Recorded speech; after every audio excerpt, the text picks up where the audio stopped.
Fantasy Bedtime Stories presents Void Dragon Chronicles Volume 1. Chapter 3. Lysandra, Sisters of Starlight. The first memory I have of Aurora is bathed in starlight. I was 3 years old, crying in the darkness of my nursery, after a nightmare had torn me from sleep. The shadows on the walls seemed alive, reaching for me with grasping fingers, and my small voice calling for mother had gone unanswered.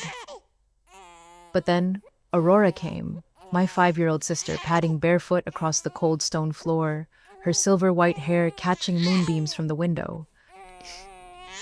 Don't cry, little moon. She whispered, using the pet name she'd given me almost as soon as I could walk. Without hesitation, she climbed into my bed, her small body warm against mine. Look what I can do. She raised her tiny hands above us, and suddenly the darkness wasn't frightening anymore.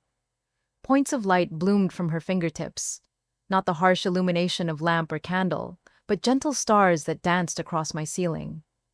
They swirled into patterns I wouldn't understand were constellations for years to come, casting soft shadows that transformed my room into a pocket of the night sky. See? Aurora said, her violet eyes sparkling with those distinctive silver flecks that moved like living things. The dark isn't scary. It's just where the stars live when they're resting. I reached up to touch one of her light stars, giggling when it spiraled around my finger before rejoining its fellows. Pretty. I managed, already feeling sleep tugging at me again. It's the constellation of the sleeping dragon. She explained, her voice taking on the instructional tone she'd used throughout our childhood. Even at 5, Aurora couldn't resist teaching. Mother showed it to me. She says it watches over children while they dream. As I drifted back to sleep, safe in my sister's arms and surrounded by her gentle stars, I had no idea this would become our ritual for years to come. Whenever nightmares found me, Aurora would appear with her dancing lights and patient explanations, teaching me to see beauty where I'd only seen fear. Mother called us her sun and moon from the earliest days. Aurora blazed bright and constant, drawing everyone's attention with her precocious intelligence and extraordinary magical talent. I was the quieter one, content to orbit around my sister's brilliance, reflecting her light while maintaining my own steady glow. The comparison never bothered me. How could the moon be jealous of the sun when they shared the same sky? Our days in the Starweaver estate followed predictable patterns. Morning lessons with our tutors in the Blue Tower, where massive windows caught the dawnlight and channeled it through crystals that made rainbows dance across our study materials. Aurora would race through her assignments, often correcting errors in the text themselves, while I worked more methodically, taking time to understand not just the what, but the why of each lesson. You think too much. Aurora would tease, already finished with advanced magical theory while I still puzzled over basic energy channeling exercises. Sometimes you just have to feel the magic, not analyze it. But analysis was my strength, just as intuition was hers. Where Aurora would instinctively grasp complex magical concepts, I would slowly build understanding from foundation to pinnacle. Our tutors praised both approaches, though I noticed how their eyes lingered on Aurora with something approaching awe. The first time I truly understood that my sister was exceptional, not just talented, but historically significant, came during our weekly family gathering in the Celestial Library. I was 10, Aurora 12, and we'd been permitted to attend the adults' discussion of magical theory for the first time. The library itself was magnificent, a circular chamber that rose 7 stories, its domed ceiling enchanted to display the current night sky regardless of the actual time. Thousands of books, scrolls, and crystallized knowledge matrices lined the walls, accessible by floating platforms that responded to verbal commands. The air itself seemed to shimmer with accumulated wisdom. Father was demonstrating a traditional star-weaving pattern, his dragon's wing birthmark glowing soft blue as he channeled energy into a complex 3-dimensional sigil. The other family members watched with polite attention. This was basic magic, performed mainly for the children's education. The key is maintaining perfect symmetry. Each point of light must balance its opposite, creating harmony within the pattern. Father explained, his deep voice echoing slightly in the vast space. I watched, fascinated by the precision required, mentally cataloging each gesture and energy flow. Beside me, Aurora fidgeted, her fingers twitching as if she wanted to reach out and touch the forming pattern. May I try, Father? She asked when he completed the demonstration, her voice carefully formal as befitted the setting. Mother laughed softly from her seat among the other adults. Perhaps something simpler first, my son. This pattern requires years of... But Father, perhaps recognizing something in Aurora's expression, gestured for her to come forward. Show us what you can do.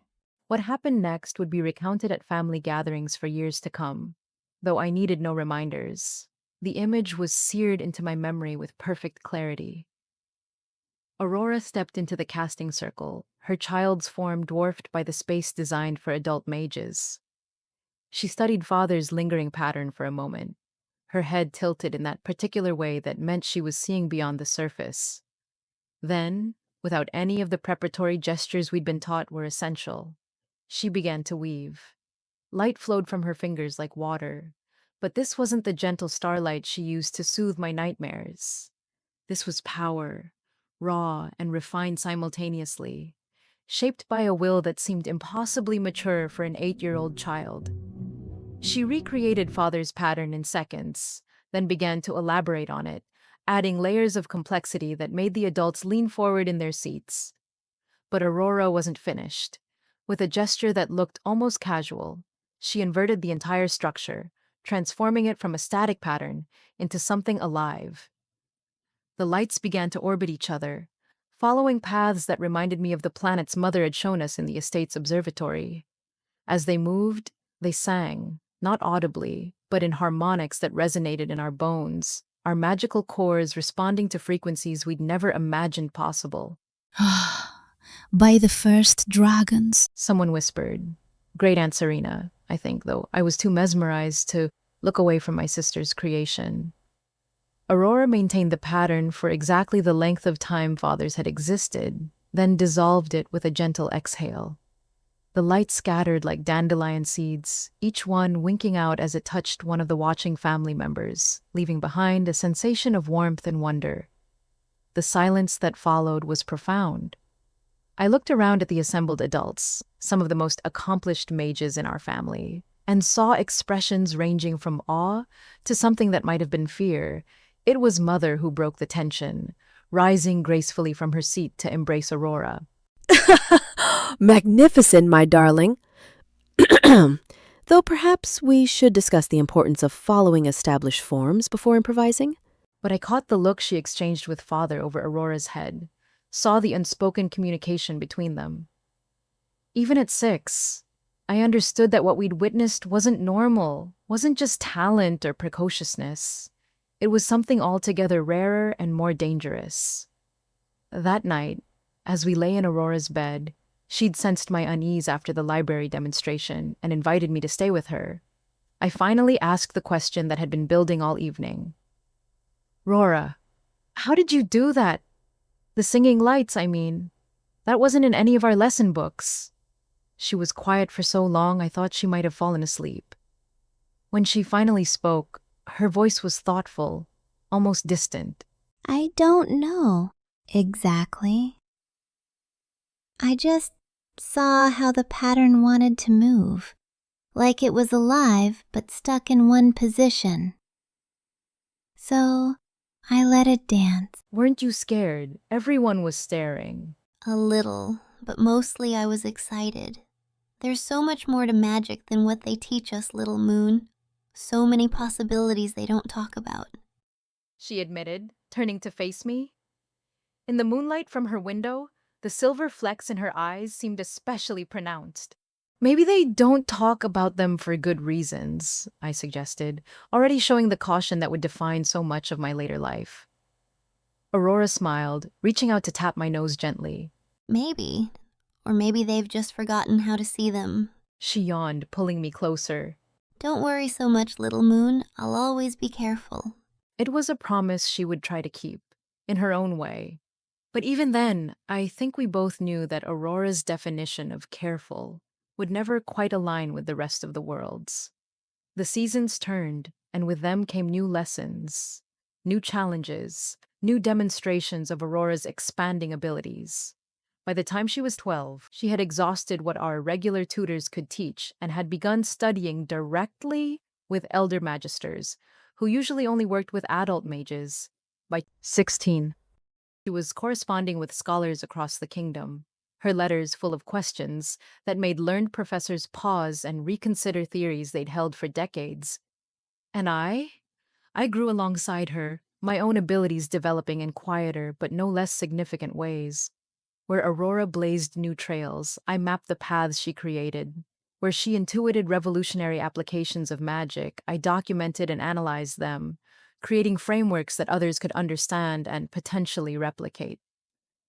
We were already becoming what Mother fondly called us, two halves of a whole, each essential to the other's full potential.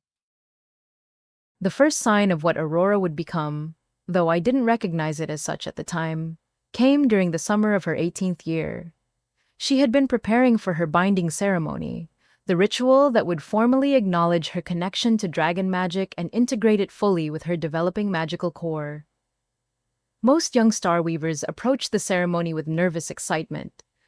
Aurora approached it with intense scholarly interest. I've been reading about the original binding rituals. She told me one evening as we sat in the observatory, watching the stars emerge. The ones performed in the First Age before the standardization. And? I prompted, though a part of me already felt uneasy. Aurora's research into historical practices often led to experiments that made our tutors nervous. They were more flexible. She explained, her eyes bright with discovery. Less about binding the mage to predetermined patterns and more about discovering what unique relationship each individual could forge with dragon magic. Some of the accounts describe bindings that resulted in entirely new magical disciplines. Which were probably standardized for good reasons, I pointed out. Consistency, safety, predictability. Limitation. Aurora countered. What if the standardized binding actually restricts potential, rather than channeling it safely? What if we're accepting a lesser connection for the sake of uniformity? I studied my sister's face, seeing the hunger there, not for power, but for understanding. You're going to try something during your ceremony, aren't you? She had the grace to look slightly abashed. Nothing dangerous, just a small modification to the traditional responses. A way to leave more room for dragon magic to express itself through me rather than forcing it into predetermined channels. Have you discussed this with Mother and Father? Would they understand? Aurora asked, and for the first time, I heard a note of frustration in her voice. They're so bound by tradition, by the way things have always been done. They can't see that tradition itself might be holding us back. This was dangerous thinking, and we both knew it.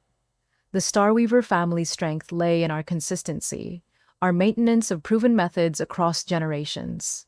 Innovation was accepted, even encouraged, but only within established parameters. Promise me you'll be careful, I said, unconsciously echoing our conversation from years before. The binding ceremony isn't just tradition. It's a safety framework developed over centuries.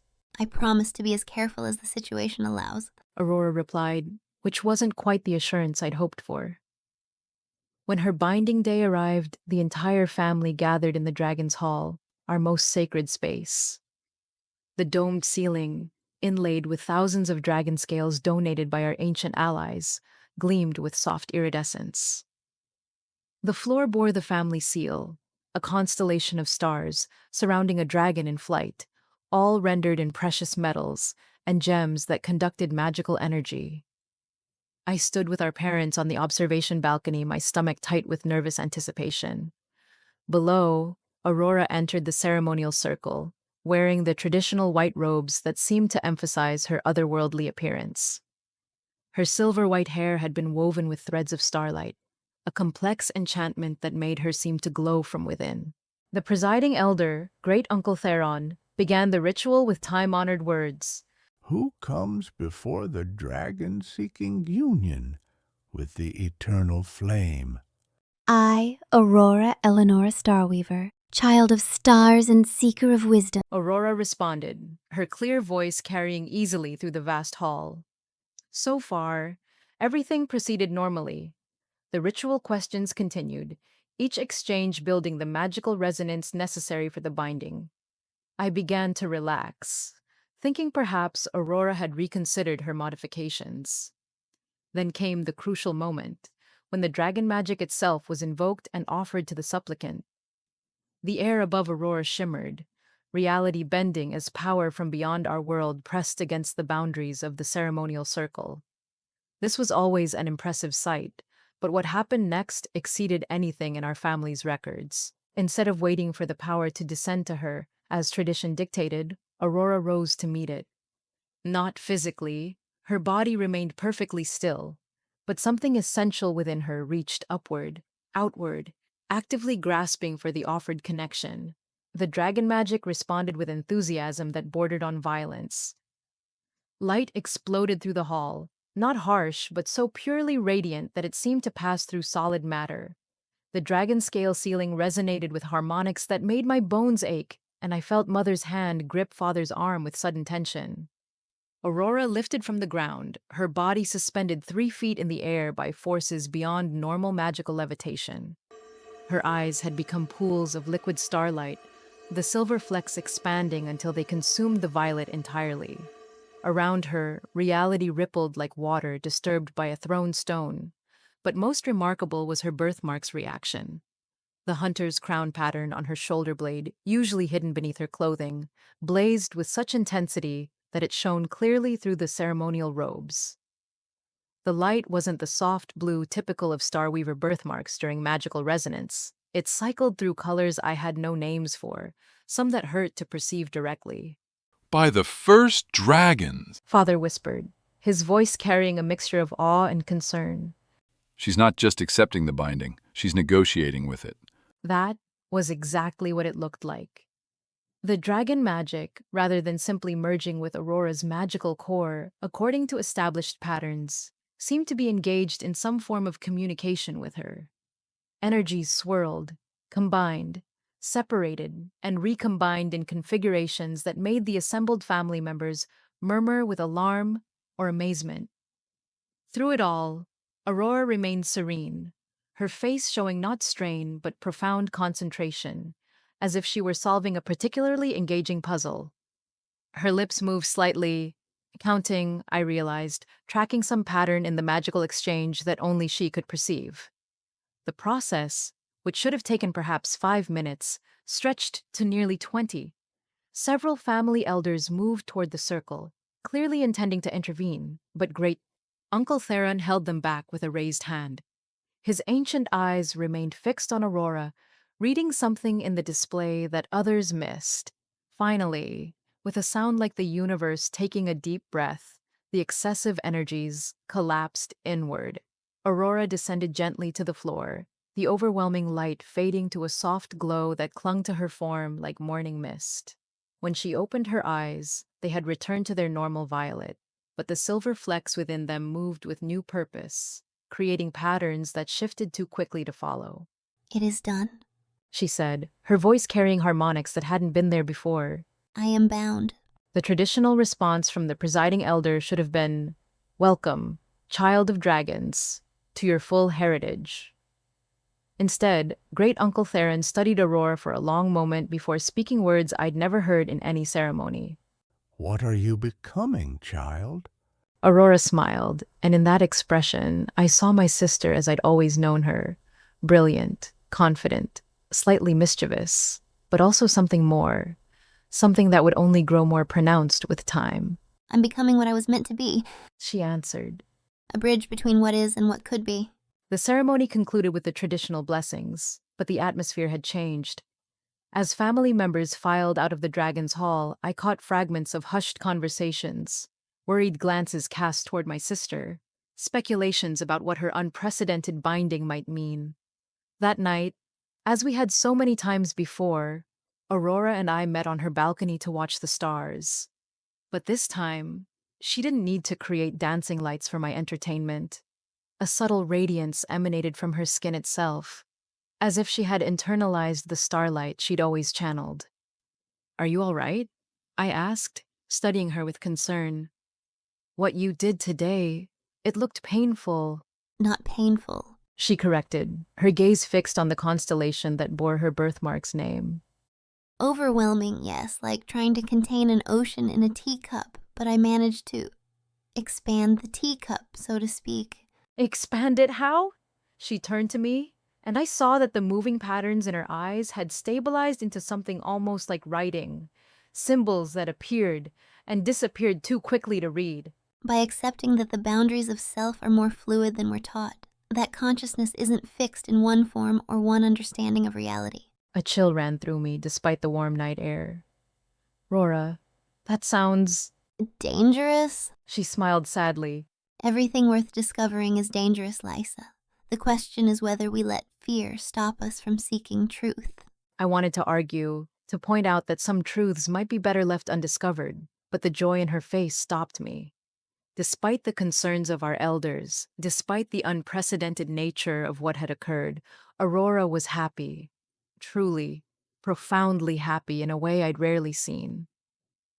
Just remember you have people who love you, I said finally, who need you to stay yourself, whatever else you become. I'll always be your sister, She promised, pulling me into a hug that felt wonderfully normal despite the subtle charge of energy that now seemed to emanate from her constantly. Your sun to balance your moon. That will never change. I held on to those words in the years that followed, as Aurora's abilities grew in ways that defied conventional understanding, as her research led her down paths our family had long considered forbidden, as the distance between what she was becoming and what our tradition said she should be stretched to a breaking point. But that night, we were still just sisters, watching stars and sharing dreams, unaware that the patterns above us were already shifting, already pointing toward futures we couldn't yet imagine. My own binding ceremony, 2 years after Aurora's spectacular display, was both anticipated and dreaded by our family. Would I manifest similar unprecedented connections? Would the dragon magic respond to me as enthusiastically as it had to my sister? The speculation was intense enough that father considered holding a private ceremony, though tradition demanded the full family bear witness. They're expecting another Aurora, I confided to my sister the night before the ritual. We sat in my room this time, Aurora having insisted on keeping me company to calm my nerves. I can feel it in how they look at me. Hope and fear mixed together. Aurora was arranging small lights in the air between us, a casual display of the control she'd gained since her binding. The lights moved in response to her thoughts now. No gestures needed. They're fools if they expect you to be me. Your magic has always been different, quieter, deeper, like comparing a river to rain. Both water, both essential, but flowing in entirely different ways. Rivers don't capture attention the way storms do, I pointed out. No, but they carve canyons and sustain civilizations. Drama isn't the only measure of power, little moon. Aurora agreed. Her words helped, but I still entered the Dragon's Hall the next morning with my stomach in knots. The same space that had witnessed Aurora's transformation felt heavier now, charged with expectation. I took my place in the ceremonial circle, hyper-aware of every watching face, every whispered comparison. Great Uncle Theron presided again, his expression carefully neutral as he began the traditional words.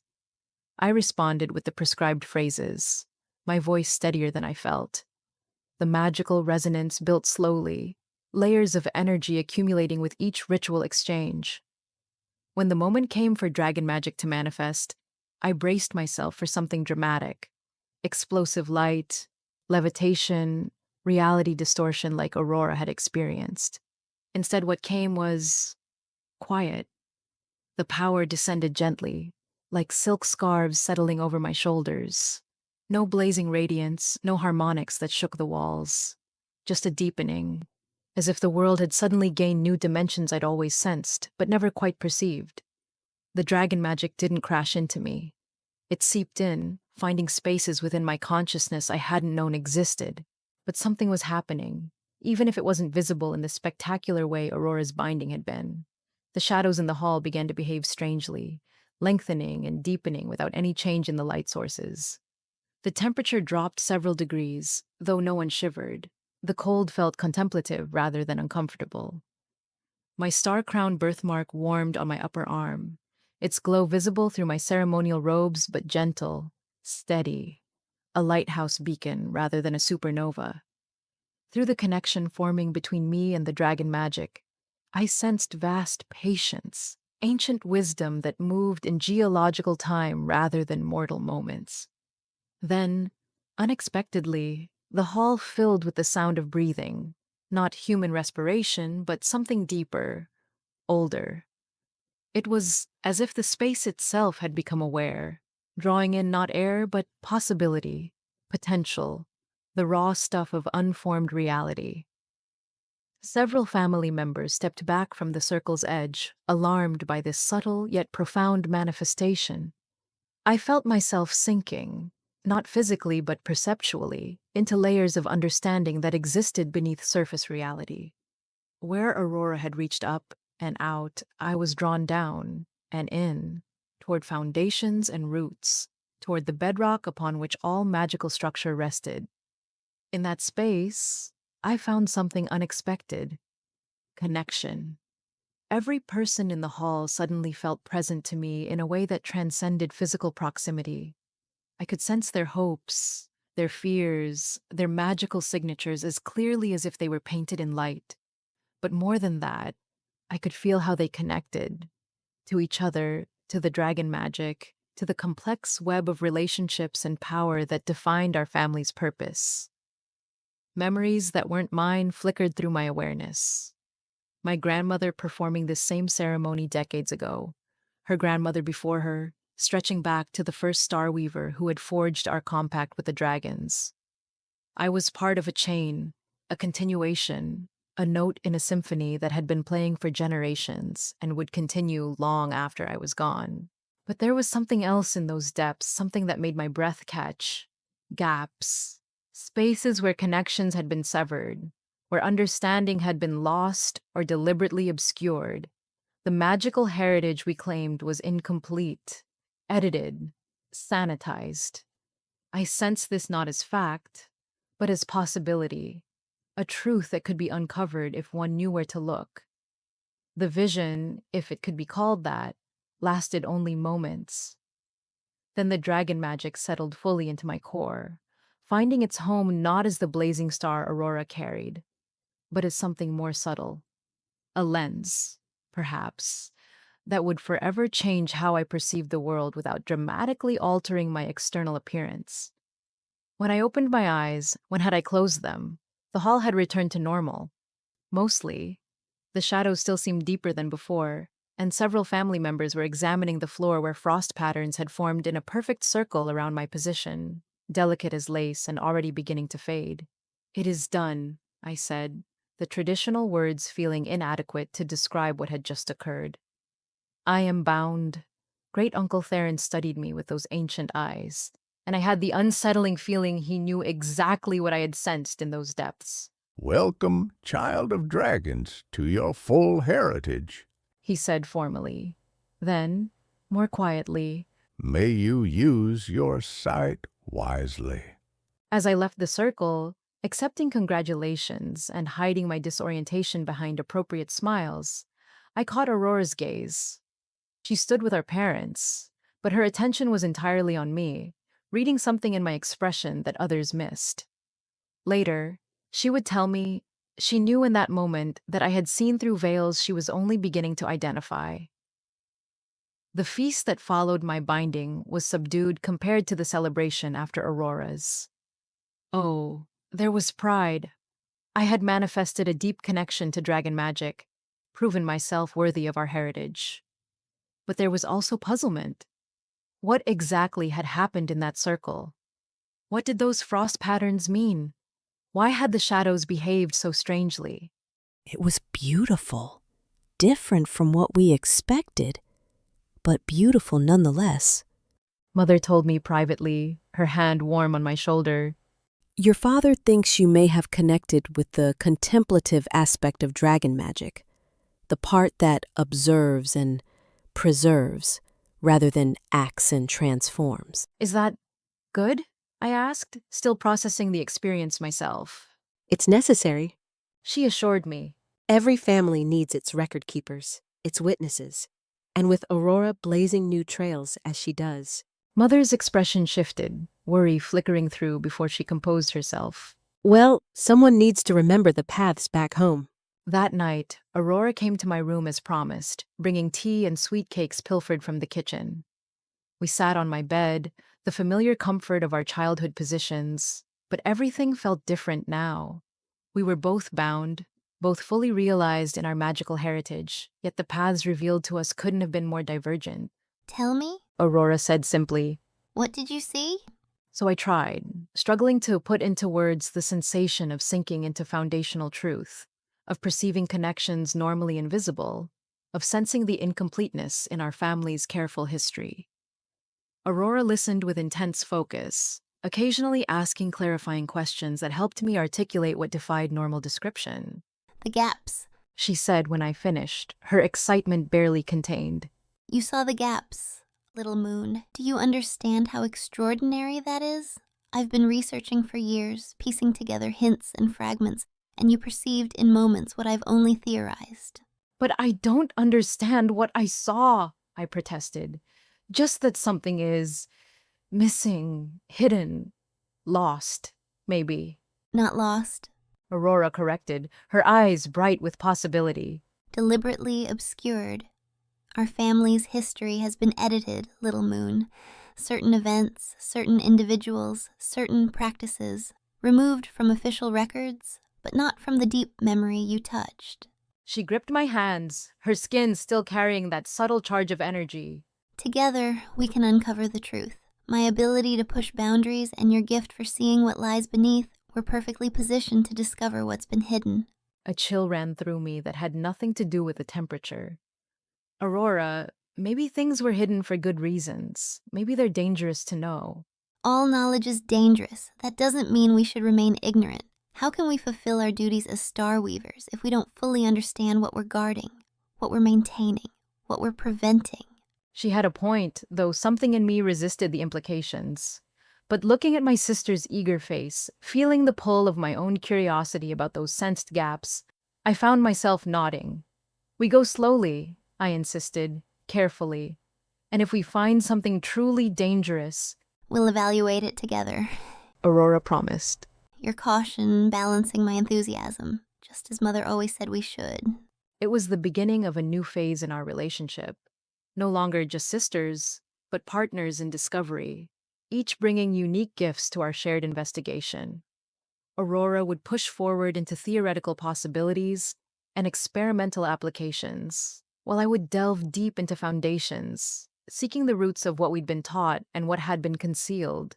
But that night, celebrating our different yet complementary bindings, we couldn't have imagined where our search would lead, how the truths we uncovered would challenge everything we thought we knew about our family, our purpose, and the nature of the void itself. We were still innocent then, in our way, still believed that knowledge alone could be separated from its consequences, that we could discover without being changed by our discoveries. We would learn otherwise, but that education lay in the future.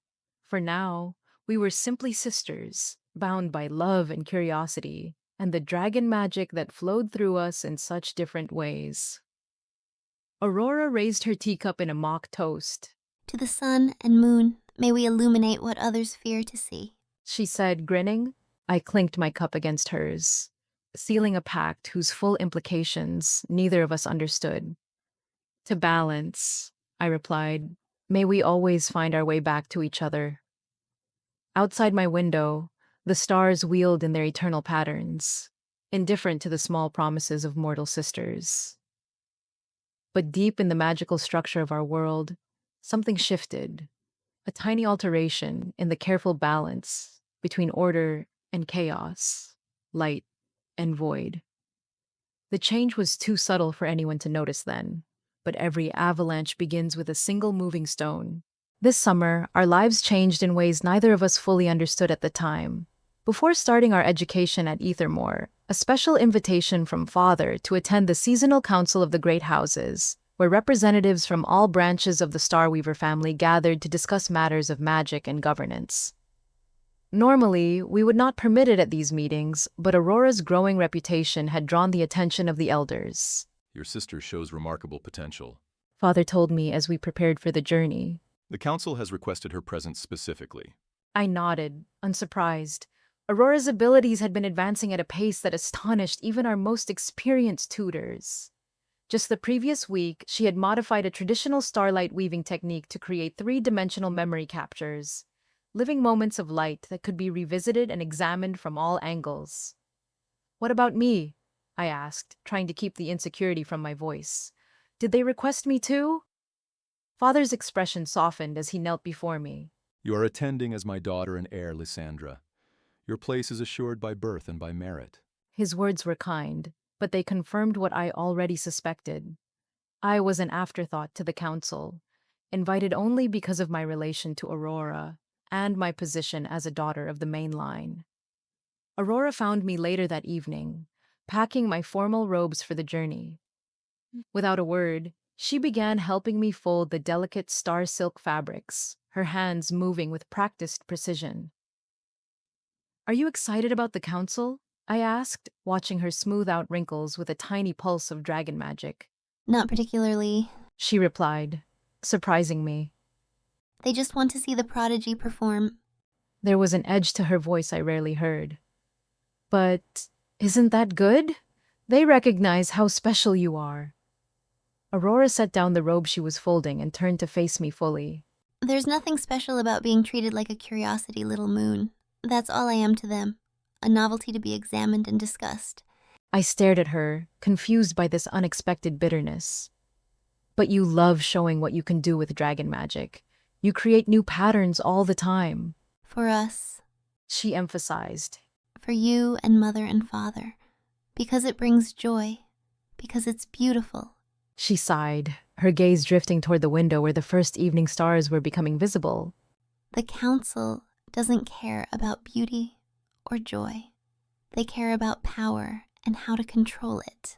Something in her tone warned me not to press further, but I couldn't help myself. "Is that why you've been spending so much time in the restricted sections of the library? Looking for ways to keep your power for yourself?" Aurora's eyes snapped back to mine, surprise evident in the sudden flaring of the silver flecks within her violet irises. How did you know about that? "I followed you last week," I admitted. "I saw you using Father's key to access the ancient practices section. The one we're not supposed to enter." Instead of anger, a slow smile spread across my sister's face. Clever little moon. Always watching from the shadows, seeing more than others realize. She sat beside me on my bed, lowering her voice. Do you want to know what I found there? I nodded eagerly, thrilled to be included in her secret. Records of what Starweavers could do before the codification. Aurora's eyes gleamed with excitement. Before the family decided which practices were appropriate and which were dangerous. They didn't just work with light and stars, little moon. They could bend reality itself. "Like what?" I whispered, both frightened and fascinated. Aurora glanced toward the door, ensuring no one was passing by. Like creating doorways between places, like speaking directly to the first dragons, like transforming matter from one state to another with just a thought. Her voice dropped even lower. And there were references to understanding void dragon magic, not just fighting against it, but comprehending its nature. A chill ran through me. But the void dragons tried to unmake reality? That's why the first dragon sealed them away. That's the official history. Aurora agreed. But what if there's more to the story? The texts I found suggested the void dragons weren't trying to destroy reality. They were trying to return it to a more fluid state, one where possibilities weren't so fixed. The ideas were too complex for me to fully grasp, but I understood enough to feel uneasy. "Does Father know you're reading these things?" Aurora's expression closed slightly. No, and you can't tell him, Lysa. Promise me. "But," Promise. she insisted, taking my hands. Her skin was unusually warm, her hunter's crown birthmark pulsing golden beneath her sleeve. This is important. I need to understand our heritage, our true heritage, not just the sanitized version they teach us. Caught in the gravity of her conviction, I made a promise that would haunt me for years to come. "I promise. But be careful, Aurora," she smiled, instantly transforming back into my beloved older sister. Always am, little moon. Now let's finish packing. If we're going to be paraded before the council, we might as well look our best. The journey to Silverkeep's High Quarter took 3 days by enchanted carriage. Our family estate sat on the outskirts of the city, surrounded by gardens and forests that provided both privacy and natural magical conduits. The closer we drew to the city center, the more the landscape changed, natural beauty giving way to carefully constructed grandeur. The High Quarter gleamed with spires of crystal and star steel, magical lights drifting between buildings like luminous fish in an invisible sea. Noble houses displayed their sigils and colors proudly, magic radiating from ancient family seats in palpable waves. Remember, Mother instructed as our carriage approached the conclave dome where the council would meet. the other houses will be watching us closely. The main Starweaver line sets the standard for all branches. Aurora sat across from me, resplendent in robes of pure white, embroidered with her hunter's crown constellation in silver thread. Her hair had been arranged in the traditional style for unmarried women of our line, cascading waves interwoven with tiny stars that glimmered with each movement. She looked serene, but I could sense her tension in the slight stiffness of her posture. "Will the Night Rose branch be here?" I asked, naming the estranged family line that had broken away from the main Starweaver house generations ago. Father's expression darkened. They still hold a seat on the council, yes, but you are to have no interaction with them, understood? Especially you, Aurora.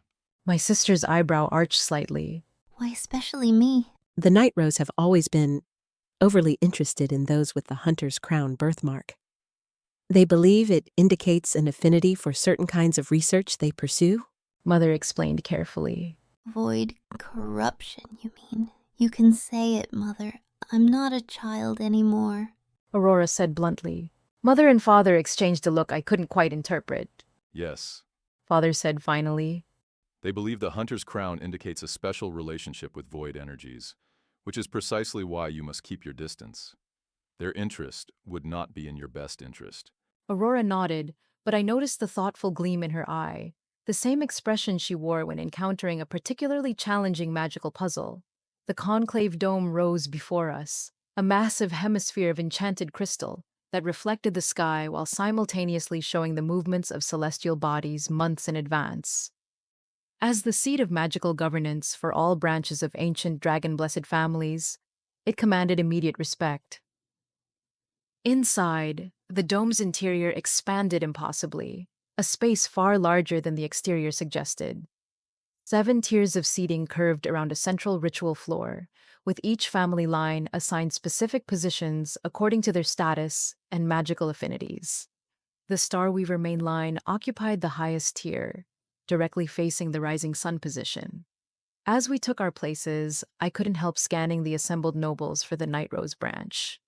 I'd never seen our estranged relatives in person, knowing them only from family histories and whispered warnings. I spotted them easily on the 3rd tier, a group of elegant figures wearing darkened variations of traditional Starweaver robes. Their family sigil, a black rose with stars falling from its petals, adorned their banners. Stop staring. Aurora whispered, though I noticed her gaze lingering on them as well. You'll draw attention. Too late, I realized. A woman from the Night Rose section was watching us. No, not us. She was watching Aurora specifically, her expression one of intense interest. She was beautiful in a severe way, with sharp features and hair that seemed to absorb light rather than reflect it. Most striking was the black star mark visible at her throat, the corrupted version of my own star-crowned birthmark. That's Lady Ravenna. Aurora whispered, clearly recognizing the woman from family records. Current head of the Night Rose branch. The woman inclined her head slightly, a gesture of acknowledgement directed solely at my sister. Aurora, to my surprise, returned the nod with a nearly imperceptible one of her own. Before I could question this interaction, the council proceedings began with the traditional invocation of the first dragons. Light spiraled down from the dome's apex, illuminating the central floor where the council elder Great Uncle Theron stood. We gather beneath the watching stars Great Uncle Theron intoned, to maintain the balance, honor the seals, and uphold the traditions passed down from the first dragons to their chosen guardians. The formalities proceeded as they had for centuries. Reports from each family line, discussions of magical disturbances, agreements on responses to various concerns. I found myself growing restless, struggling to maintain the perfect composure expected of a Starweaver heir.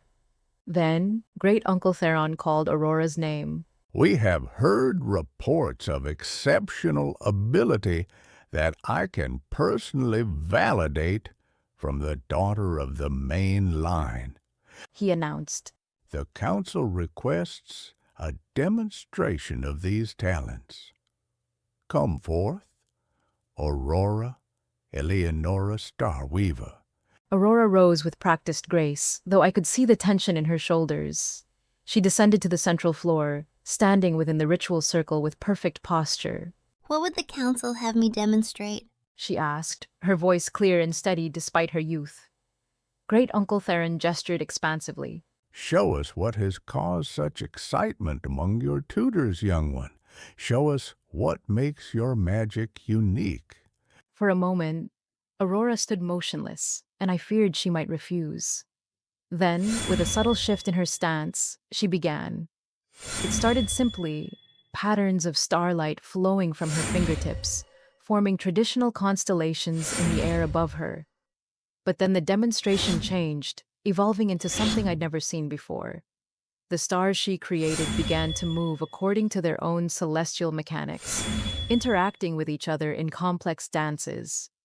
She wove sound into the patterns so that each star emitted a distinctive tone as it moved, creating a harmony that resonated throughout the dome.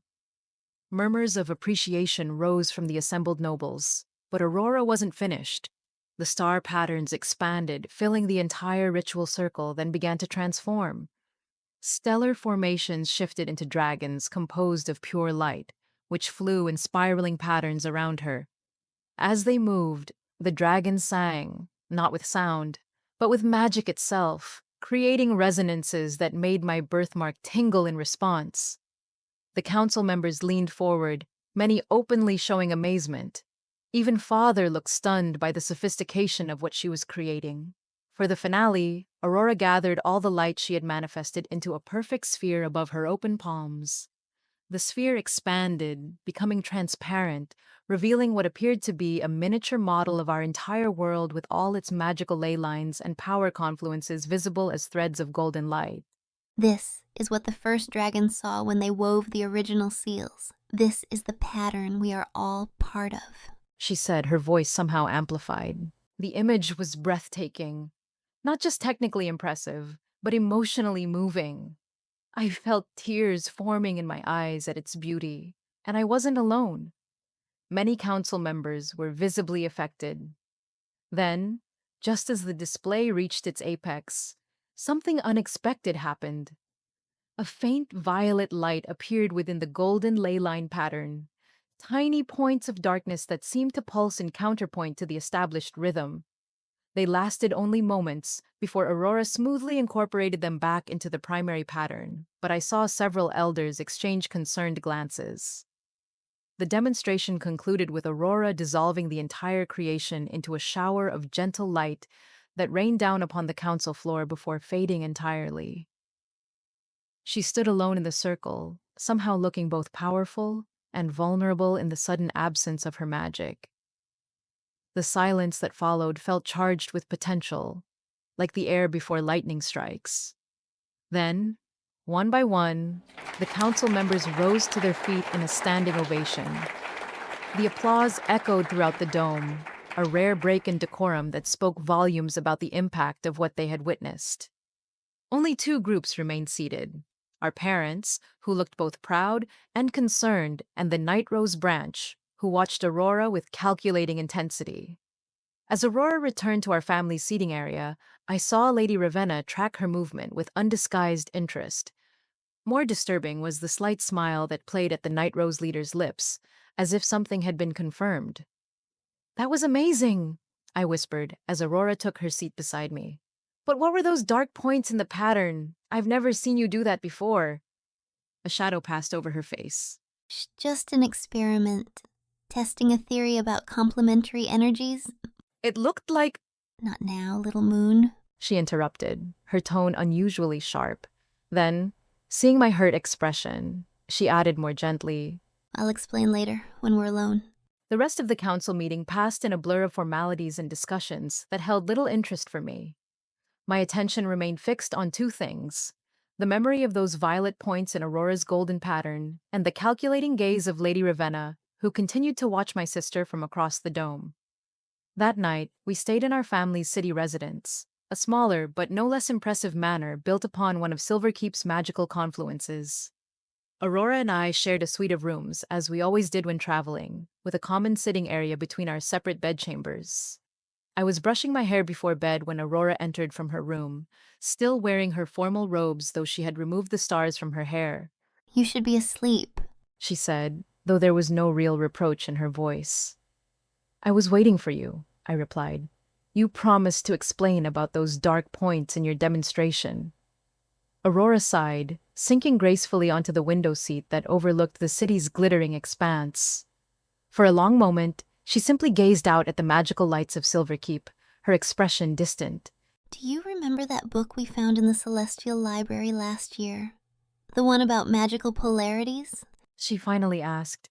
I nodded. It had been an ancient text, its pages nearly translucent with age. About how every magical force has an equal and opposite counterforce. Exactly. Dragon magic is pure creation, pure order. It's beautiful and powerful, but it's also rigid, structured. It follows rules that can't be broken. That's why it's safe, I said, repeating what we'd been taught since childhood. Aurora's reflection in the window showed a fleeting smile. Safe, yes, but limited. She turned to face me directly. What if the void magic of the ancient enemies isn't just destructive chaos, Lysa? What if it's the necessary counterbalance to our rigid order? What if both forces were meant to exist in equilibrium? The question made me uncomfortable. The void dragons tried to unmake reality. That's why the first dragon sealed them away. So we're told, Aurora said with a hint of impatience. But history is written by the victors. What if the conflict was more complicated? What if it was about competing visions of what reality should be, rather than simple preservation versus destruction? I stared at her, struggling to follow this line of thinking. Are you saying the void dragons weren't evil? I'm saying that categorizing cosmic forces as good and evil oversimplifies something far more complex. She leaned forward, her eyes bright with intellectual passion. Think about it, little moon. Our magic creates perfect, predictable patterns, but without some element of chaos, of change, wouldn't those patterns become stagnant? Wouldn't reality itself become frozen? But what does this have to do with your demonstration? Those dark points looked like void corruption. Aurora shook her head. Not corruption, integration. I've been experimenting with introducing controlled elements of void energy into traditional dragon magic patterns. Seeing my alarmed expression, she quickly added, In tiny amounts, completely contained, it's theoretical work mostly, seeing how the energies interact. Where did you even get void energy to experiment with? I asked, my voice dropping to a whisper despite the privacy of our rooms. My sister hesitated, and for a moment I thought she might not answer. Then she rose and went to her travel case, removing a small wooden box inlaid with protective runes. From within it, she extracted an object wrapped in midnight blue silk. I found this in the deepest vault of our family library, she said, carefully unwrapping the silk to reveal a small crystal that seemed to absorb the light around it.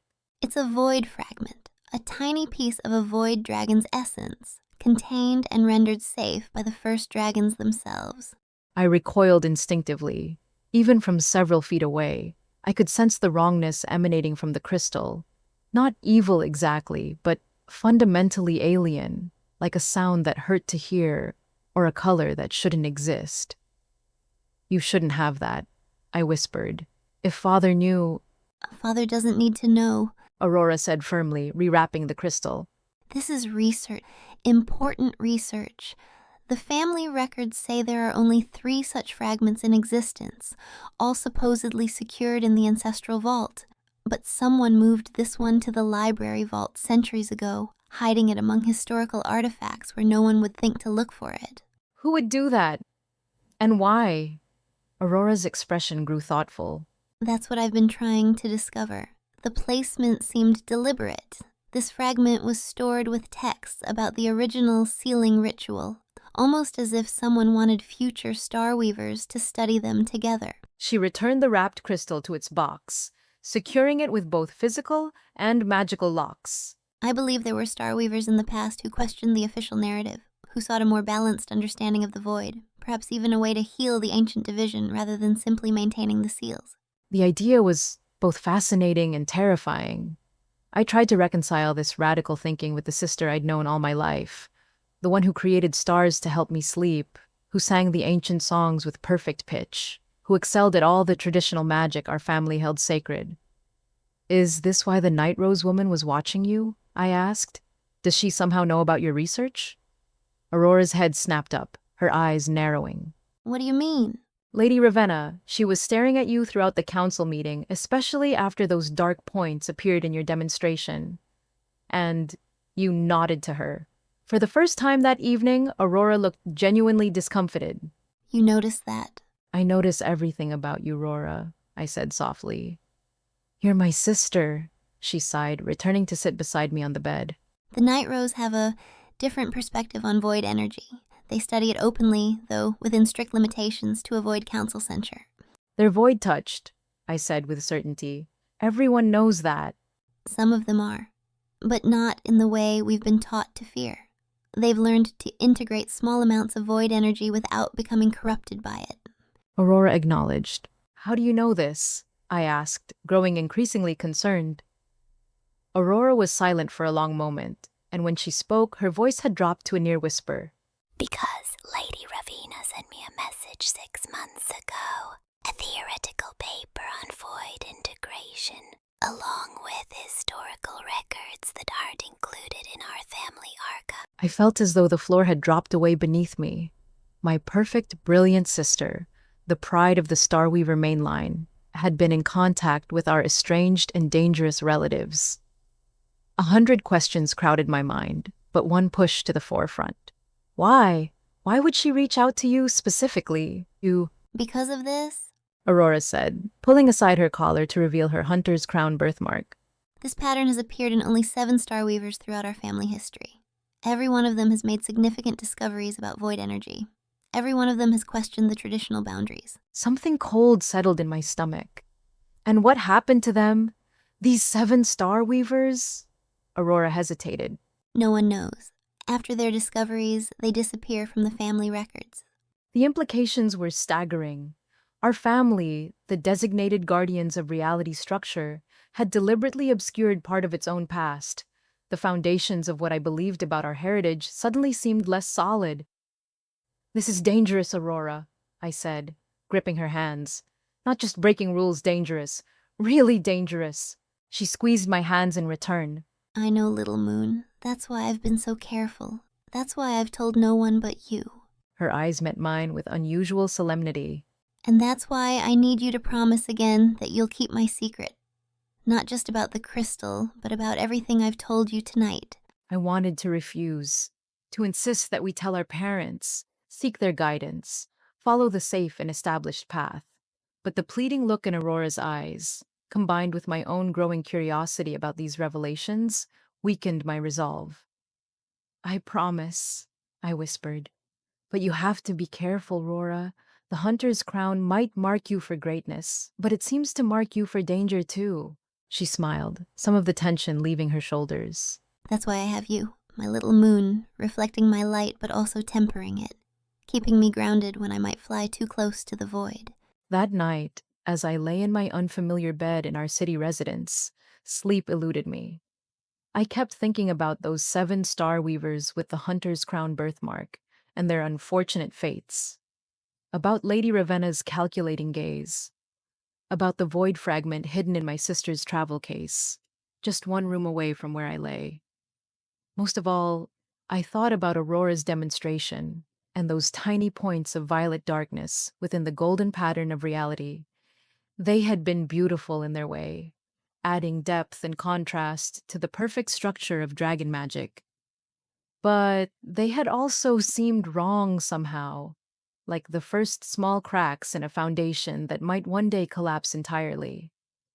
I didn't know then that those tiny points of darkness would grow over the years, spreading through Aurora's research, her magic, and eventually her very being. I didn't know that the path she had set upon would lead her away from our family and into the embrace of forces we had been raised to fear. I knew only that I loved my brilliant sister and that I had promised to keep her secrets, a promise that would one day test the very limits of that love. The remaining days of the council meeting passed without incident. Aurora participated in the required rituals and discussions, but was careful to keep her demonstrations firmly within traditional parameters. No more violet points appeared in her magical workings, and to casual observers, she was simply an exceptionally talented young Starweaver. Lady Ravenna made no direct approach, though I often caught her watching Aurora from across the conclave dome. Once, I noticed her speaking quietly with an elder from another branch family, both of them glancing toward my sister with expressions I couldn't quite interpret. We leave tomorrow. The council has concluded its business, and there are matters requiring attention at home. Father announced on our final evening in the city. Aurora and I exchanged glances across the dinner table. There had been no official announcements of any urgent family business, which suggested Father had his own reasons for wanting to return to our estate quickly. Was the council pleased with Aurora's presentations? Mother asked, her tone carefully neutral. Father's expression tightened slightly. They were impressed, certainly, perhaps too impressed. There has been interest from several quarters. What kind of interest? Aurora asked, setting down her fork. Offers of specialized tutoring, requests for you to visit other family branches for cultural exchange, invitations to participate in advanced research projects. Father's voice remained even, but I could sense his unease. You've drawn attention, Aurora. Not all of it welcome. You mean the night rose? She said flatly. A moment of tense silence followed. Then Father nodded. Among others, Lady Ravenna has formally requested that you be permitted to study their historical archives as part of your educational development. Aurora's eyes widened slightly, the only indication of her surprise. And your response? A diplomatic refusal, of course. The Night Rose archives contain materials our family considers dangerous and misleading. Their perspective on void energy and the original sealing is problematic. I understand, she said simply. Mother, ever sensitive to undercurrents of tension, changed the subject to preparations for our journey home. The conversation shifted to mundane matters, but the brief exchange about the night rose lingered in the air like the after effect of powerful magic. Later that night, I found Aurora on the manor's observation deck, a circular platform atop the highest tower designed for stargazing and celestial magic. She stood at the railing, her unbound hair flowing in the night breeze as she gazed up at the constellations. "You're disappointed," I said, joining her at the railing, "about Father refusing the Night Rose invitation." She didn't look at me, her attention seemingly fixed on the Hunter's Crown constellation just rising above the eastern horizon. It's not unexpected. The main line has refused all formal contact with the Night Rose for generations. "But you wanted to see their archives," Aurora sighed, finally turning to face me. Their historical records go back further than ours in some areas. They preserved texts that our branch of the family purged during the Great Codification, texts about the original nature of void dragons and the true purpose of the sealing. "How do you know what their archives contain?" I asked, though I suspected I already knew the answer. Lady Ravenna sent descriptions along with the theoretical paper, and historical references that can be verified through neutral sources. Aurora admitted. I leaned against the railing, trying to understand my sister's fascination with these dangerous ideas. Why does it matter so much? Why can't you just accept what we've been taught about the void dragons and the sealing? Because I think we've lost something important. Aurora's voice took on the passionate intensity that appeared whenever she discussed her research. The first dragons didn't just seal away a threat. They sealed away half of magical reality. And I think they always intended for that seal to be temporary, a pause to allow for healing rather than a permanent division. If that were true, wouldn't our family know? We're the guardians of the seals. Guardians who may have forgotten what we're actually guarding. Think about it. Why would the first dragons leave fragments of void dragon essence behind if they wanted all connection to the void severed? Why create artifacts that respond to both types of energy? Why insist that each generation renew the seals rather than making them permanent? She countered. These were questions I had no answers for, and they unsettled me deeply. My entire understanding of our family's purpose centered around maintaining the boundaries between ordered reality and chaotic void. If those boundaries were more complex than I'd been taught, if they were meant to be permeable in some way, then what was our true responsibility? "What will you do now?" I asked. "If father won't let you study with a night rose?" Aurora smiled, a hint of her old mischievous self showing through her scholarly intensity. Continue my research independently, of course. There are other sources, other paths to knowledge. "Be careful," I urged, not for the first time. "The hunter's crown may mark you for greatness, but I fear danger as well." She touched the birthmark through her robe, her expression thoughtful. Then Aurora's smile softened as she put an arm around my shoulders. I have you, little moon, my balance, my anchor. As long as we face this together, I believe we'll be safe. I leaned into her embrace, drawing comfort from her confidence, even as doubt lingered in my heart. "Together then. But slowly, Rora. Promise me we'll move slowly," I promise. she said, kissing the top of my head. Now let me show you something beautiful before we have to leave tomorrow. With a subtle gesture, she called dragon magic to her fingertips and began weaving a complex pattern in the air before us. Stars formed and connected, creating a three-dimensional map of the night sky. But this was more than a simple representation. It was a living model that showed the movements of celestial bodies over time. Watch, She whispered, accelerating the pattern so that stars wheeled across our vision, tracking centuries of movement in minutes. Within the pattern, I began to see meta-constellations emerging, larger structures formed by the movement of entire star systems over vast periods. These cosmic patterns were breathtaking, revealing an order to the universe that operated on a scale beyond normal human perception. This is how the first dragons saw reality.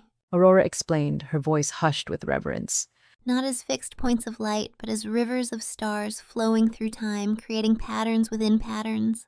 As I watched, transfixed, I noticed something curious. At certain intervals, the meta-constellations aligned to form a shape remarkably similar to Aurora's hunter's crown birthmark. It appeared briefly before dissolving back into the general flow, only to reform again centuries later. Do you see it? She asked, clearly having noticed the same pattern. "Your birthmark," I whispered. "It appears in the long-term stellar movements." She nodded, her expression serious. Not just my birthmark. All the major Starweaver birthmarks appear in these patterns. It's as if the first dragons encoded something into the very movement of the stars, something our family was meant to understand. "What does it mean?" Aurora closed her hand, dissolving the entire display into a shower of gentle light. I don't know yet, but I intend to find out. As we stood there on the observation deck, the real stars shining above us, I felt a curious mixture of wonder and apprehension. My sister was embarking on a path that could lead to revolutionary understanding or terrible danger. Perhaps both. And I had promised to walk that path with her, to be her balance, her moon to her sun. I didn't know then how far that path would take us from everything we'd been taught to believe, or how profoundly it would transform us both. I knew only that I loved my brilliant sister and would follow where she led, hoping that together we could navigate the darkness without becoming lost within it. The journey home the next day was quiet, each of us absorbed in our own thoughts. Aurora spent most of the time writing in her research journal, occasionally glancing out the carriage window at the passing landscape with a distant expression. As we approached the Starweaver estate, its 7 crystalline spires rising against the twilight sky, Father broke the silence. Tomorrow we return to normal routines. He said, his tone making it clear this was not merely an observation, but an instruction. Aurora at Ethermore. The Council have prepared an advanced curriculum focusing on traditional dragon magic applications. Lysandra, you'll continue with your historical and philosophical studies at Ethermore as well. Aurora nodded obediently, though I could see the subtle tightening around her eyes that indicated suppressed disagreement. Yes, Father. I knew then that our journey was just beginning. Not the physical journey home, but the more dangerous one my sister had set us upon with her questions and discoveries. The path that would eventually lead her into darkness, and me into a responsibility I never sought. As the carriage passed through the estate gates, Aurora reached across to squeeze my hand briefly. No words were necessary. The gesture reaffirmed our secret pact. Whatever came next, we would face it together. Sun and moon, two halves of a single sky, bound by love and a promise I intended to keep regardless of the cost. The great library of Ethermore stood like a crystalline mountain, its spires reaching toward heavens that were said to be closer here than anywhere else in the realm. Aurora and I arrived for our formal academic training after my binding and the Council of the Great Houses, joining the select group of young Starweavers who showed sufficient promise to merit advanced education. I remember stepping from the carriage and feeling simultaneously dwarfed and exhilarated. The library's architecture defied conventional understanding. Walls that seemed solid from one angle became transparent from another, revealing layer upon layer of reading rooms, laboratories, and meditation chambers. Magical energy hummed through the structure, like blood through veins, making my newly bound senses tingle with possibility. Aurora breathed beside me, her eyes reflecting the building's prismatic light. Other students milled around the entrance, most accompanied by family members, who fussed with last-minute advice and tearful farewells. Aurora and I had insisted on arriving alone, a decision that had wounded our parents, but felt necessary. We needed to establish ourselves independently, not as appendages of the main family line. Look at it, little moon. Imagine the knowledge contained inside, the secrets, the answers to questions we haven't even learned to ask yet. The dormitory assignments had been posted in advance. To our relief, Aurora and I would share a suite, 2 bedrooms connected by a common study area. The administration had likely decided keeping us together would be less disruptive than forcing us to constantly seek each other out across the sprawling campus. Our suite was on the 7th floor of the Pearl Tower, high enough that clouds occasionally drifted past our windows. The rooms were simple, but elegant, furnished with the essentials, and little more. The real luxury was the view. From our study area, we could see the entire Ethermore Valley spread below, its rivers gleaming like silver threads in the afternoon light. Home, Aurora declared, setting down her traveling case with satisfaction. for the next 5 years at least. I moved to the window, pressing my palm against the cool glass. It doesn't feel like home yet, I admitted. Too grand, too... Full of possibility. Aurora suggested, joining me at the window.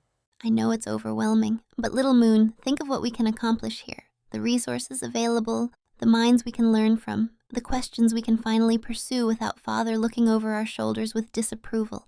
She was right, of course. The academic freedom of Ethermore was legendary. While certain areas of study required special permissions, the general philosophy was that knowledge itself was neutral.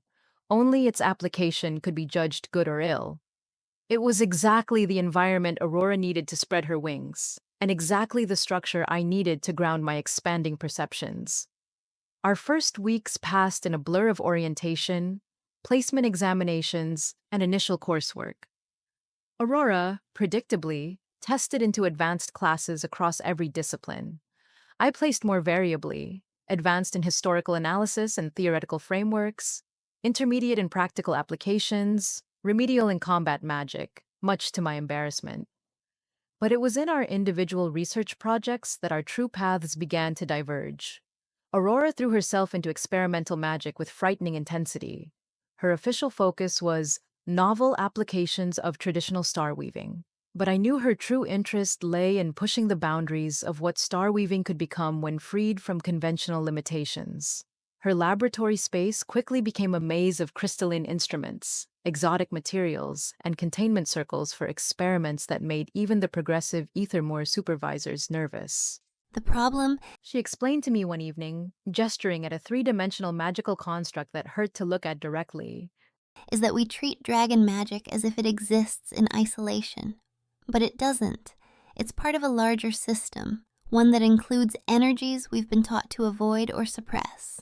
I sat carefully on one of the few clear surfaces in her lab, avoiding the faintly glowing residue that seemed to coat everything. You mean void energy? Among others. Aurora made an adjustment to the construct, causing it to pulse with colors that shouldn't exist. Did you know there are 12 distinct forms of magical energy identified in pre-binding texts? We only work with 3. What happened to the other 9? Maybe they were determined to be too dangerous for regular use, I suggested, though I was genuinely curious about her findings. Or maybe they were deliberately suppressed because they challenged the established order.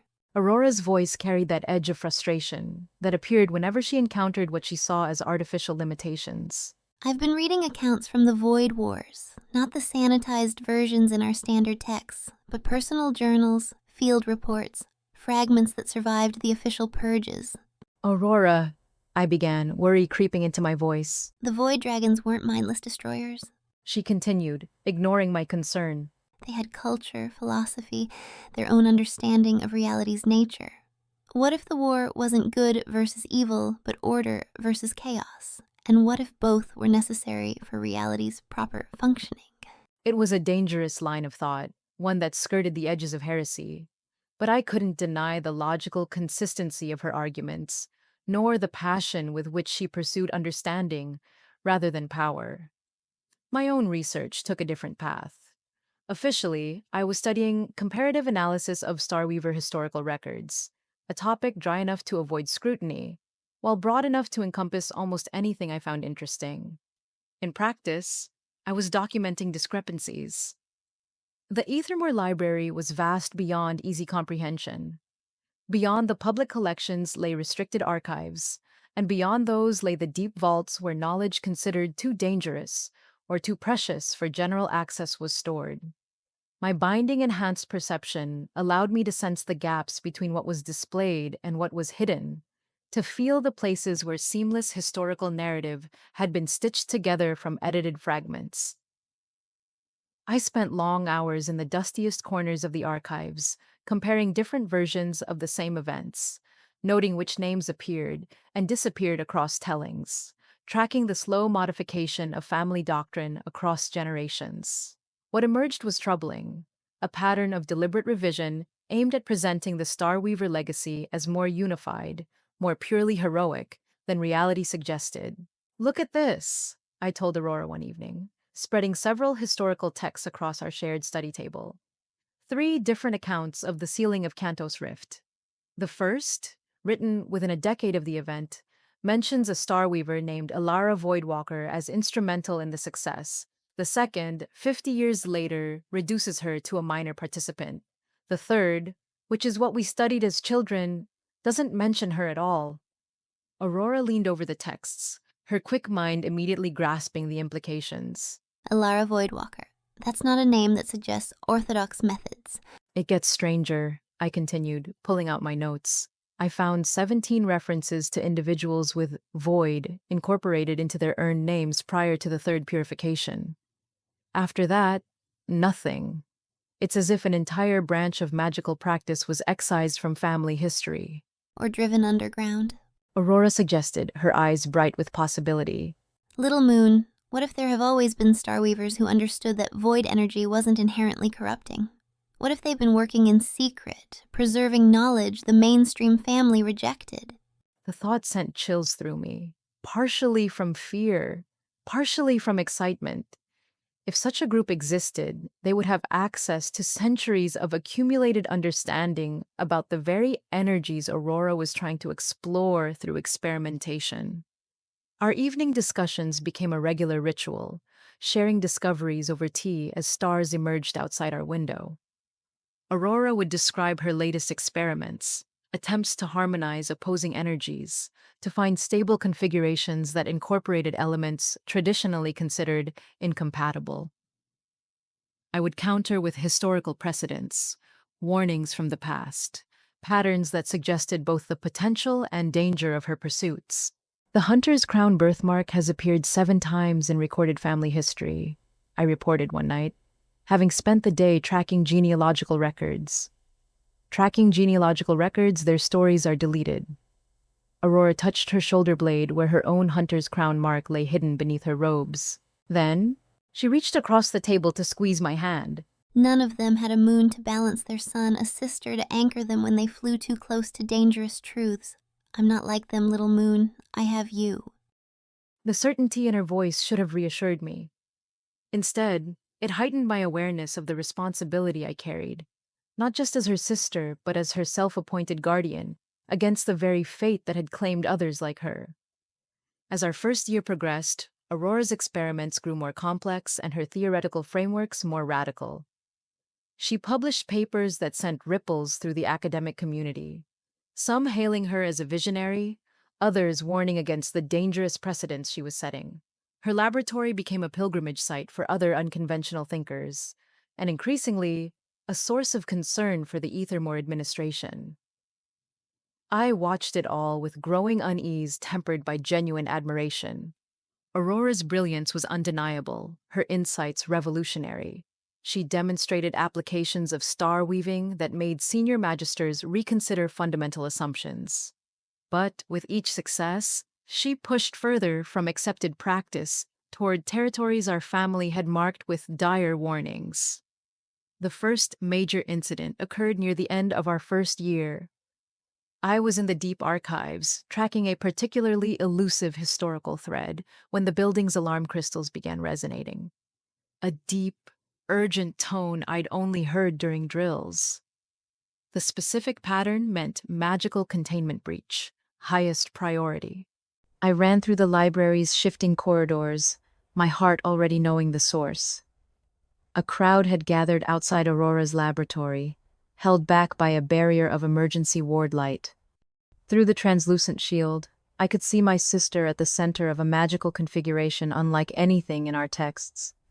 She floated 3 feet off the ground, surrounded by interwoven energies that shouldn't have been able to coexist. Dragon light spiraled with something darker, not quite void energy, but something adjacent to it, something that made reality hiccup around the edges. Her eyes were closed, her expression serene despite the chaos surrounding her. What did she do? I demanded of her research supervisor, Professor Alric, who stood at the ward barrier with an expression of professional horror mixed with academic fascination. She attempted to prove her harmonization theory, created what she called a neutral space, where opposing energies could interact without mutual annihilation. It worked for approximately 17 minutes. And then the energies began to resonate. She's trapped in a feedback loop. The more she tries to separate them, the more entangled they become. He glanced at me with sudden hope. You're her anchor, aren't you? The one she speaks of in her papers? I nodded, already pressing against the ward barrier. It recognized me, allowing passage. Apparently, Aurora had coded her emergency protocols to permit my access regardless of circumstances. I stepped into a maelstrom of conflicting energies that made my skin feel like it was being pulled in multiple directions. Aurora, I called, pitching my voice to carry through the magical noise. I'm here. Time to come back. Her eyes snapped open, revealing irises that swirled with the same impossible energy surrounding her. For a moment, I saw no recognition there, only vast, impersonal awareness examining me like an interesting specimen. Then focus returned, and with it, horror at her situation. Little moon, She gasped, her voice harmonizing with itself in ways human throats shouldn't allow. I can't. The patterns won't separate. They're beautiful together, but they're trying to merge with me permanently. Then don't separate them, I said, inspiration striking.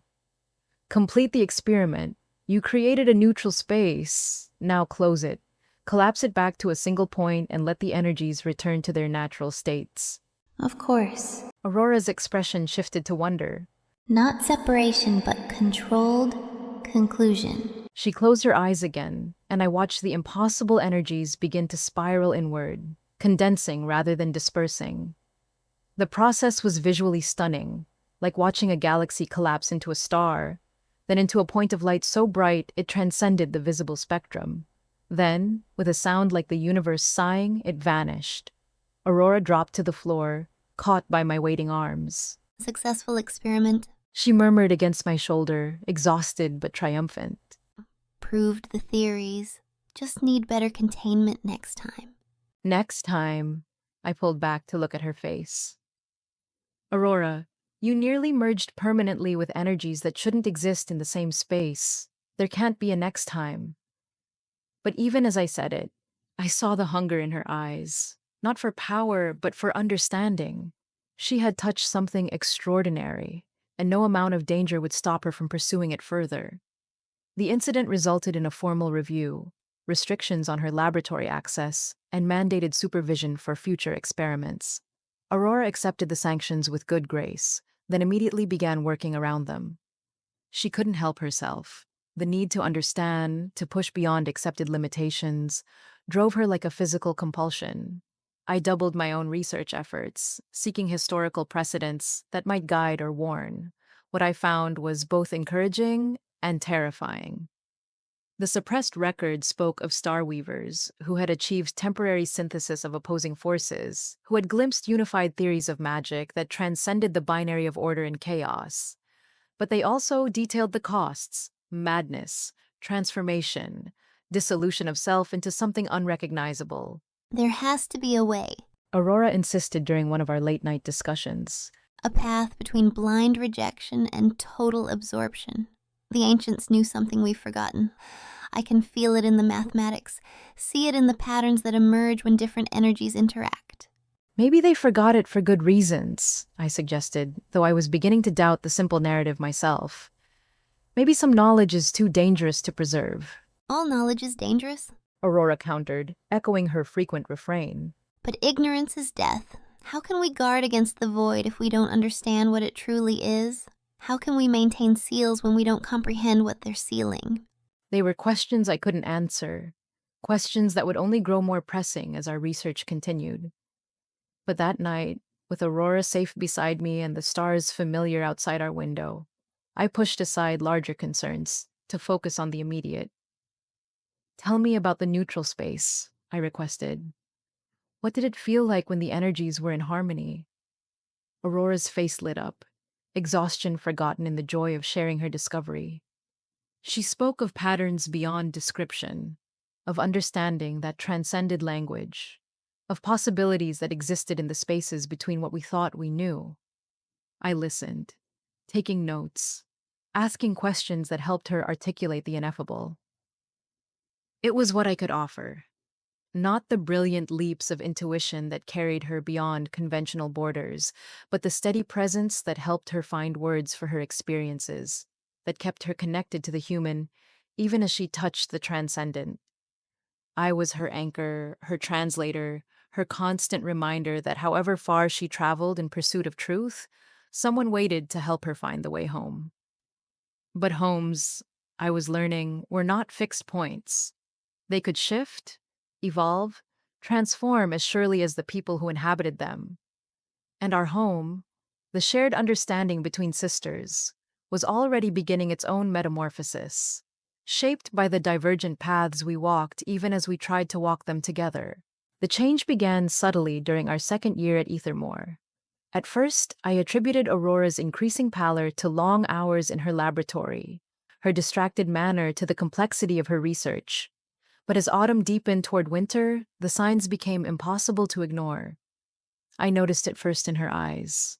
The silver flecks that had always moved like living constellations began to move with purpose, forming patterns that lingered just long enough to suggest meaning before dissolving.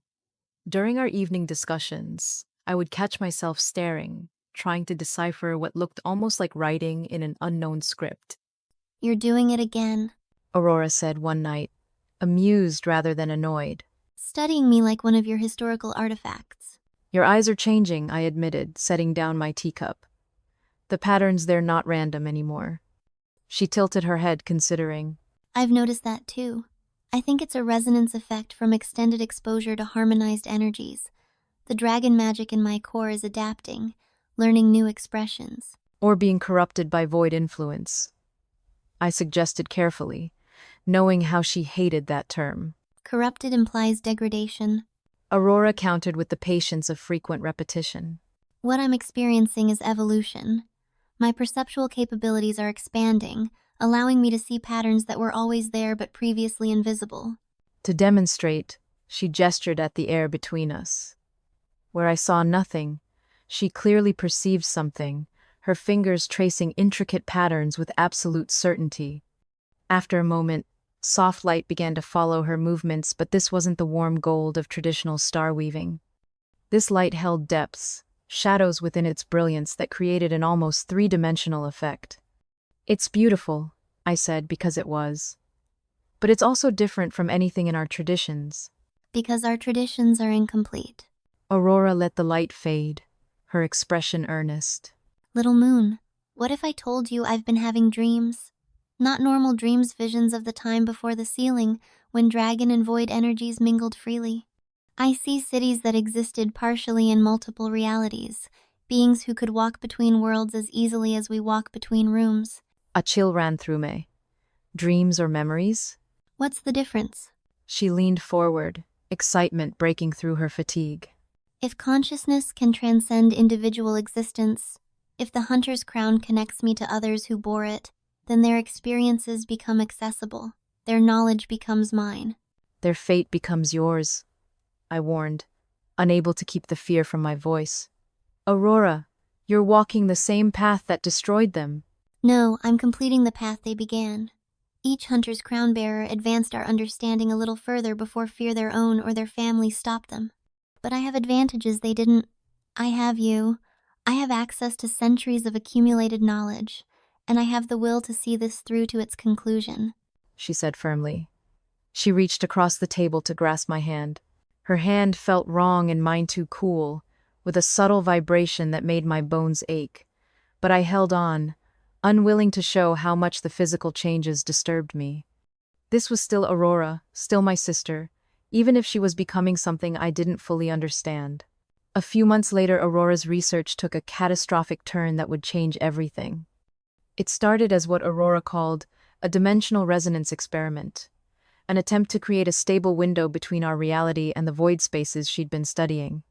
She'd been working on it for weeks, refining her calculations, adjusting her containment protocols.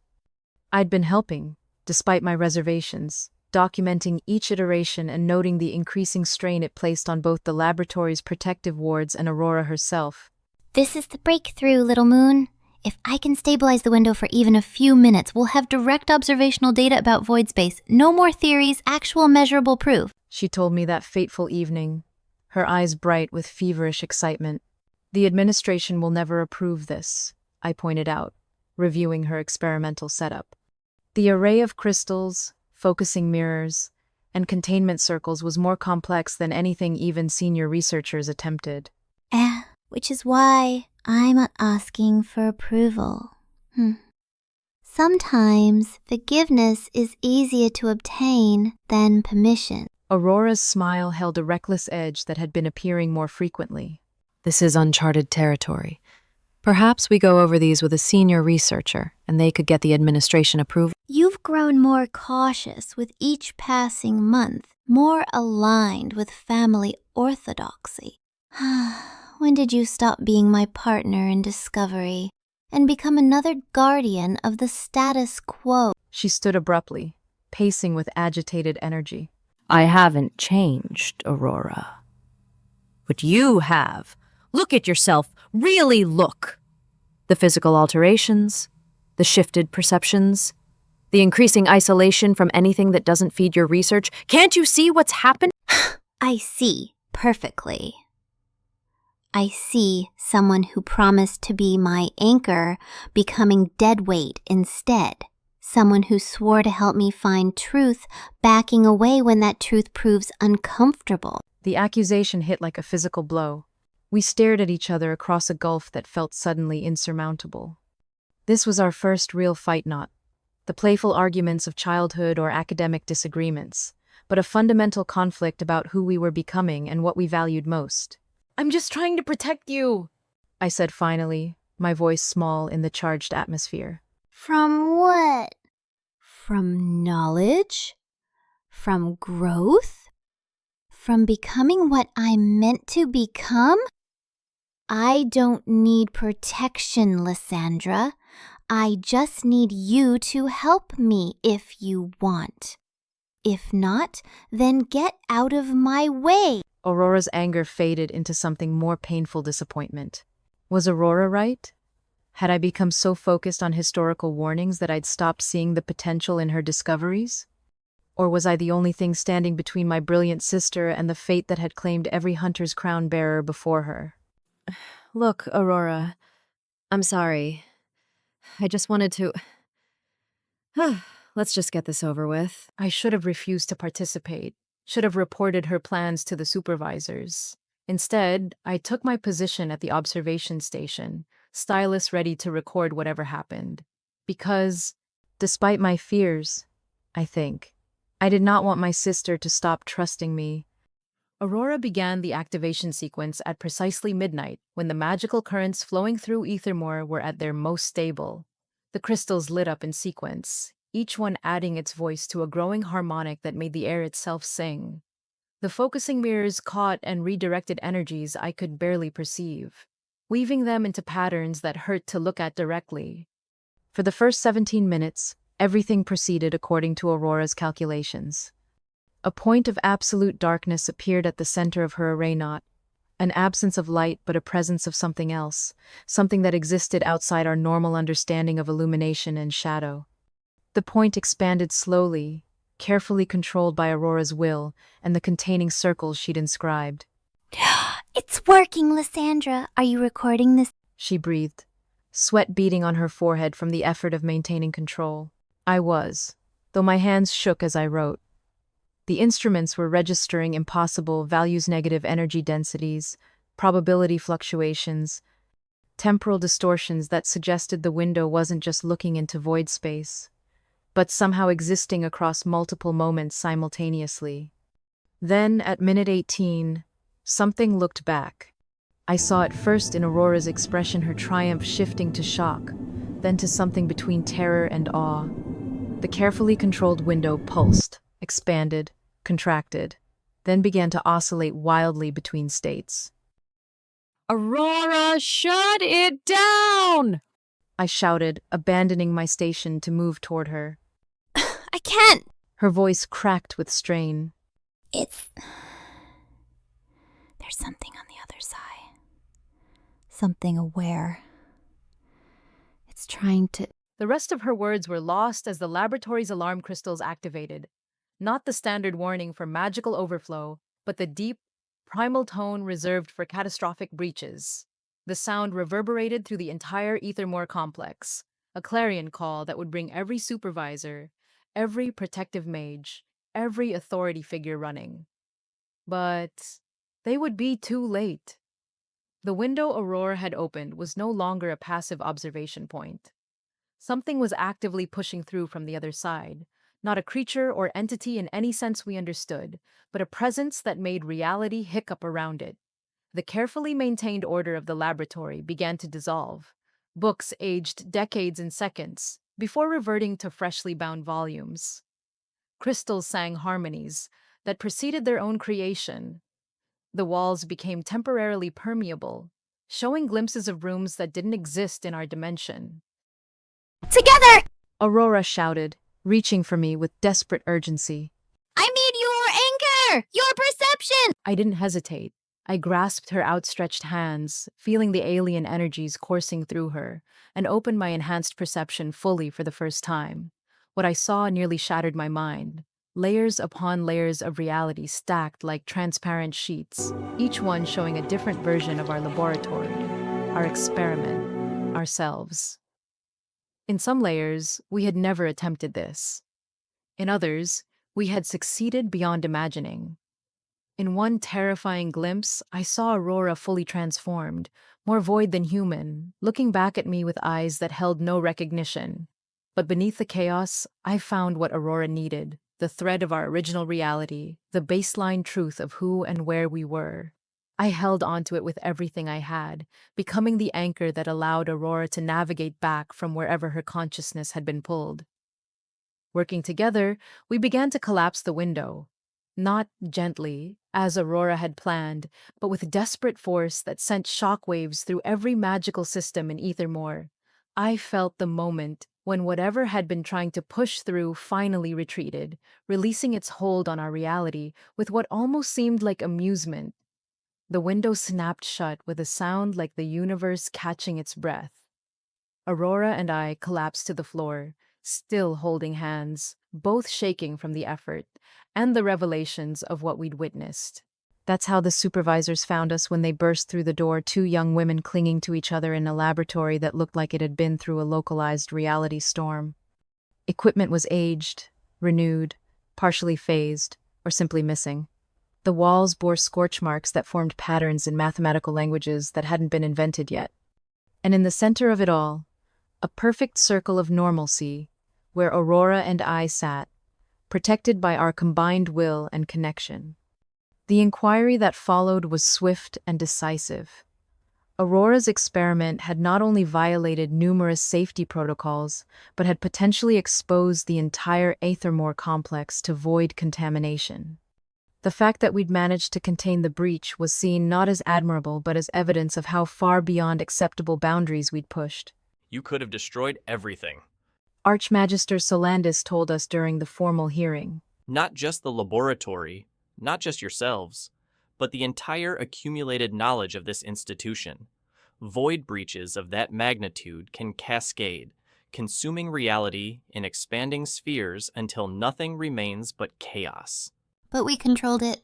Aurora argued, though her voice lacked its usual confidence. We proved that with proper anchoring, void spaces can be safely observed. You proved that you're too dangerous to remain at this institution. The Archmagister interrupted. Your brilliance, Lady Aurora, is undeniable, but it's the brilliance of a wildfire. Beautiful to observe, impossible to control, and devastating to everything in its path. His gaze shifted to me, and the disappointment there hurt more than any anger could have. And you, Lady Lysandra, we expected you to be a moderating influence on your sister.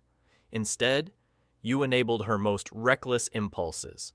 Your presence during the experiment, your active participation in containing the breach.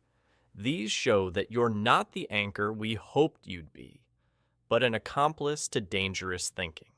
The verdict was unanimous. Immediate suspension from Aethermore, with the possibility of readmission only after a full year and evidence of reformed thinking regarding appropriate magical boundaries. We were given 3 days to pack our belongings and arrange transportation home. 3 days during which the entire complex treated us like we carried plague-other students avoiding us in corridors. Professors who had once praised our work now refusing to meet our eyes. Friends discovering urgent business elsewhere whenever we approached. I'm sorry. Aurora said on our last night, as we sat in our stripped dormitory room surrounded by packed trunks. I never meant for you to be caught in the consequences of my research. I should have stopped you. I said, the words tasting like ash in my mouth. The guilt sat heavy in my chest, a constant weight that made breathing difficult. I knew it was too dangerous. I knew you were pushing too far, but I just stood there. Took notes. Enabled you. You were trying to help me. Aurora said gently. Sincerely, to be my anchor like you've always been. And look where that got us. I gestured at our packed belongings, at the formal dismissal papers that lay on my desk like accusations. Expelled. Disgraced. Our academic futures destroyed. And for what? What did we actually gain? Aurora studied me with those transformed eyes, and I had to look away. The swirling patterns within them reminded me too much of what I'd seen during those terrifying moments when reality had cracked open visions I couldn't process, couldn't understand, could barely remember except as fragments of impossibility that made my head ache. You saw it too. She said quietly. The layers, the possibilities, the truth beneath. I don't know what I saw. I interrupted, pressing my palms against my temples where a persistent headache had lodged since the experiment. flashes of something. Nothing that made sense. Nothing worth destroying our lives over. It was true. The experience haunted me not with understanding, but with confusion. I'd seen glimpses of other versions of ourselves, shadows moving in impossible directions, patterns that suggested meanings I couldn't grasp. But unlike Aurora, who seemed to have found revelation in the chaos, I'd found only vertigo and terror. My enhanced perception had been overwhelmed, stretched beyond its limits until it snapped back like a broken rubber band, leaving me with gaps in my memory and a persistent sense that the world wasn't quite as solid as it should be. The boundaries we saw. Aurora began, but I cut her off again. We're breaking down because we broke them, I said sharply. We could have destroyed everything, Aurora. Not just the laboratory, not just ourselves, but innocent people, other students, the entire institution. And why? Because you couldn't wait. Because you had to know. The harshness of my words surprised us both. Aurora flinched as if I'd struck her, and immediately I wanted to take them back. But they were true, weren't they? My brilliant sister's curiosity had nearly caused a catastrophe, and I'd stood by and let it happen. I'm sorry, she whispered, and for the first time since the experiment, I saw uncertainty in her expression. I was so sure I could control it, that we could control it together. But we couldn't, I said more gently, my anger dissolving into exhaustion. Aurora, something tried to come through, something that made reality itself bend and break, and I couldn't stop it. I couldn't even understand what was happening. All I could do was hold on to you and hope. You saved us. Aurora insisted. Your anchor was barely enough. I shuddered, remembering the sensation of something vast and alien pushing against our reality, testing it like a predator testing cage bars.